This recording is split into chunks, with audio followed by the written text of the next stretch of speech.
Hey guys, Tyler here. Welcome back to another trading video, and today I want to share with you how to analyze a stock chart in 30 seconds to determine day trading opportunities. Now, there is so much out there for indicators that just personally aren't as reliable as I want. And while there's many strategies that work for other people, and I see a lot of people successful on so many different trading strategies, honestly, you just got to stick to one and work through it. I want something personally that could give me a 90% plus win rate. So if you're looking for a simple strategy that would help you identify day trading opportunities, then stay tuned. So let's start with marking up a chart quick, and then I'll go back and explain the three things that I'm looking for when I'm marking up a chart and to determine if I'm going to make a trade at one of these key levels that I mark up.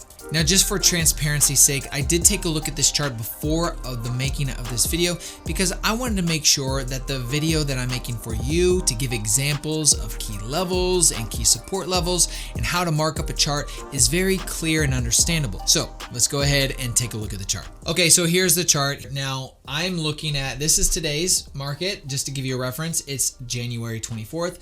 I'm gonna look at January 23rd. Now, when I'm looking at a chart, I'm looking at the previous day to mark up some levels. Now, I have some things on here that mark out the levels very quickly for me, and that is previous day high, previous day low, pre-market high, and pre-market low. I want to know those because typically those lows and highs are reaction levels, and that's really what I'm looking for, reaction levels. So the only other reaction level that I'm seeing that I really liked is this level right here. It looks around 140. We have a reaction level here. As you can see, it shoots up. Let me get a little bit closer. There's a level right here. How do I know that? If you look here, reaction level there, reaction level here with these wicks. So I know there's something right around this 141 area. Right around this 141 area, there's something here on the high end, right around the 143.32, and on the low side we see a reaction here right around that 138 area as well. So those are some key levels that I'd mark up. So if I'm marking up this week, I'm just taking this highlighter or this line tool, and I really like this level right here, 138. Okay, so we're gonna mark that level. We see a reaction right around here. See how it breaks this level higher? So I like that level there. And look here, you see a reaction here as well. So I like this 140. Definitely like the 140. We do see some support right around this 141. Now, obviously, you're seeing me talk about whole numbers. Now, some people don't like whole numbers. I think there's a lot of reactions. It's a psychological level, and I see a lot of reactions taking place around those whole numbers. So I like them, and I'm gonna lean more towards them because the charts show me, and we're gonna go into that here later.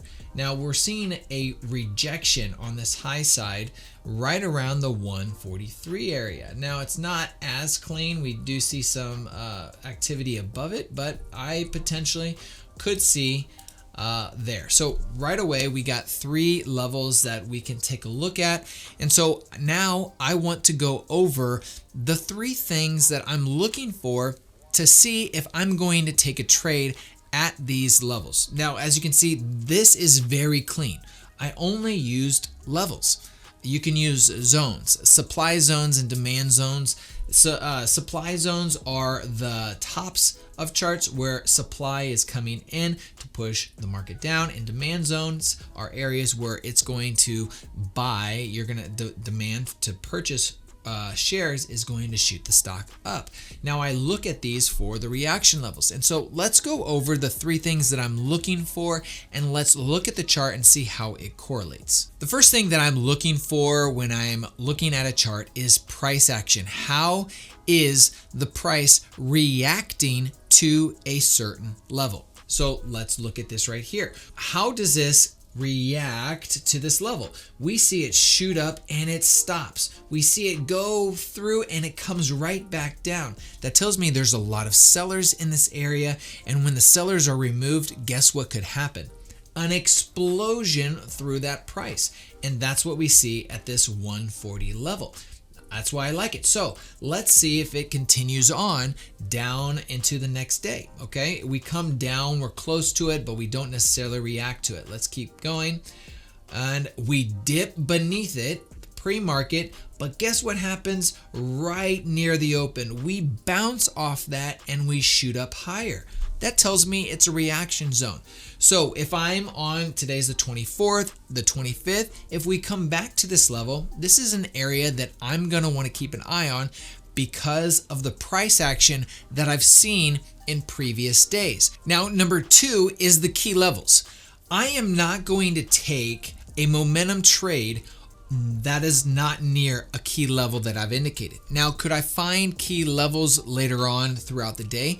Absolutely. Key levels are going to start showing up as time progresses and we see the price action of the candles. But if I'm seeing price action explode at a level that I don't have previously marked out and I'm not ready for it, I'm not going to look for that as a trade. I'm not just going to jump in because I don't know what's going to happen.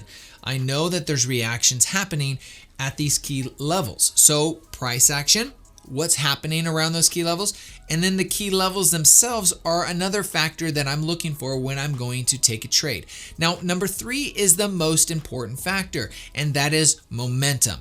How does the price go into that key level? How does the price react above that key level after it breaks through it? Let's take a look at the chart here. Apple came up on the 23rd. It came up to this, it bounced down. It came up, bounced down. I know that there's a reaction to it. And if there's momentum, speed in the tape, and it explodes through, that's something that I'm gonna wanna jump on and day trade that momentum. Now you have to watch out for fake outs, and that's the biggest thing. And what I use for that right now, and I'm learning to incorporate it more in my trading, is time and sales. Seeing how the time and sales reacts, so I know if we're hitting this key level, are we seeing the speed of the tape, the momentum, the velocity, so many different words that you can use. Well, we come right back down. That means this level, in my opinion, is still valid. Okay, we come down, we test it again, and here we break through.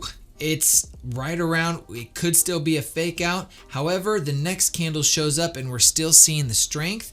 If the speed of the tape or the volume or the momentum of this tape is carrying it through, this is something I'm gonna wanna get on and trade. That to me is a scalp trade, a day trade, a momentum trade that I'm gonna wanna get on and ride the wave of that momentum. Okay, here we reject this key level of 143. Now, if we come to this level again, we could see a potential either rejection or a breakthrough. So you can play rejection or breakthroughs at these levels.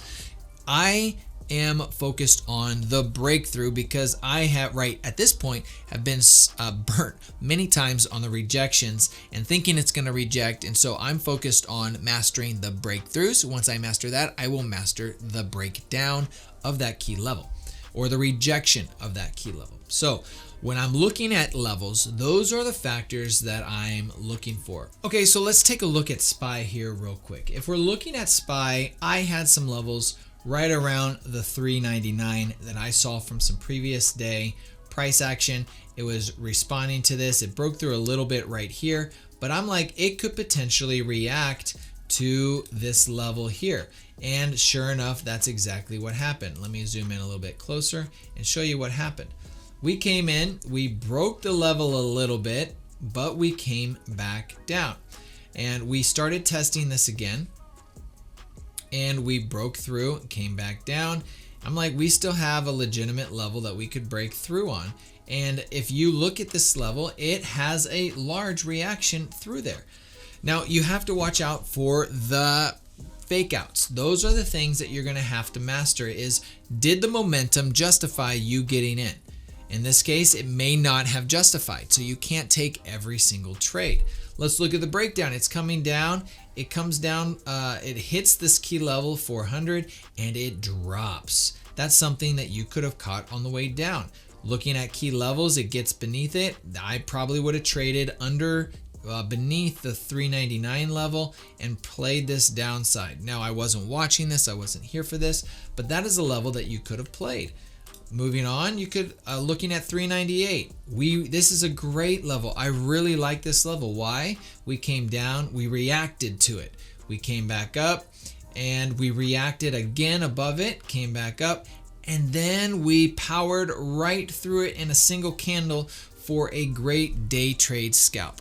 So when it comes to marking up a chart, I'm looking at the key levels where I'm seeing reactions, and those include the three things that I'm talking about. Key levels based on price action from previous day, looking at the current day's momentum to determine if I'm going to make a day trade at those key levels. Those are a quick, simple, easy way that I chart my stocks when I'm day trading, doing stock trading or option tradings to make sure that I'm going to see some type of reaction and I can get in and out really quick for a nice gain.